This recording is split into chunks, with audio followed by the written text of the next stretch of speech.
Echo presents Liars, written by James O'Loughlin and read by Adam Fitzgerald, Vivien Carter, Jessica Douglas Henry, Tim Rogers, and Douglas Hansell. Hello, it's James O'Loughlin here, and thank you for listening to the audiobook of Liars. This is my 13th book, my first murder mystery, and what inspired me to write Liars was the pleasure I've got from reading many other murder mysteries, beginning when I was a kid with Agatha Christie and Arthur Conan Doyle, and more recently with Jane Harper, Richard Osman, and many, many more. I began with half an idea. A young man who's just got out of jail for drug-related crimes returns to the small coastal town he grew up in and starts working for the local handywoman. That was it. I then reread some of my favourite crime novels to try and figure out how they worked. I looked at structure, clues, red herrings, made lots of notes, and from that I worked out the questions I had to ask and then answer to write a murder mystery. And some of the big ones were, firstly, who gets killed? Pretty simple question, but the next one isn't. Who kills them and why?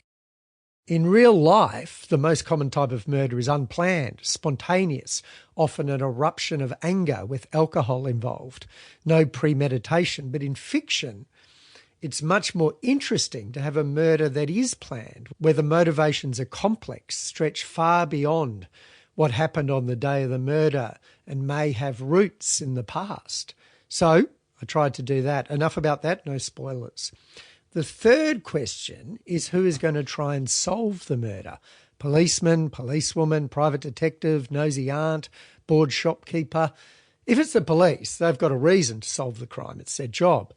If it's not the police, you have to work out why they're trying to solve the crime. And are they doing it with the police, like Hercule Poirot and Sherlock Holmes often do, or behind the police's back? Then you have to work out all the clues and the red herrings. That's really hard, and where they all lead. I wanted to make sure all my red herrings led somewhere. They didn't just peter out. So if a character has a secret they're hiding, but they're not the murderer, well, we still want to know what the secret is, and it should be something interesting and intriguing. So there's some of that in Liars.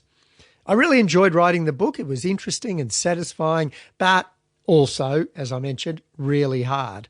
I hate writers who say, oh, I sat down and started typing and then suddenly I looked up and 13 hours had passed. I think they're lying. It's not like that for me. Think of it this way. When you're writing a book, every time you start a new sentence, you've got unlimited choice as to what you write. But almost every sentence you could choose will be the wrong one for your story.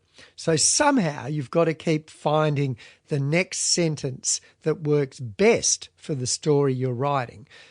To me, it feels more like archaeology than invention. That is, if you start with half an idea of a young man who's just got out of jail returning to the small town he grew up in, then from then on it feels like you're trying to uncover his story rather than make it up.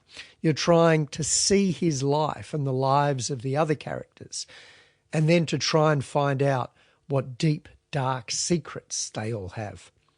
Finally, this all sounds quite serious, but I also wanted to make Lies funny because I've been a comedian and all my favourite writers can be really funny while they're telling a great story.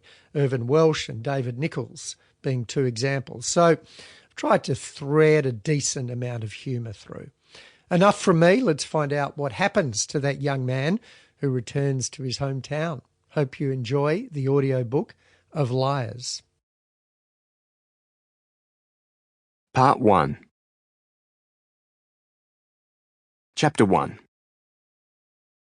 From a distance, it was difficult to tell if the sun was gaining satisfaction from its daily work of bringing light, heat, and life, or just going through the motions as it counted down the hours until it could disappear, open a bottle of red, and slump in front of the telly. Whatever its attitude, it still did good shimmering. Anyone standing on Bullford Point's jetty, and there were currently 2 people, both smiling peacefully as they tried to murder fish, would see rays bouncing and flickering off the water in ever-changing patterns that would both intimidate and inspire even. Sample complete. Ready to continue?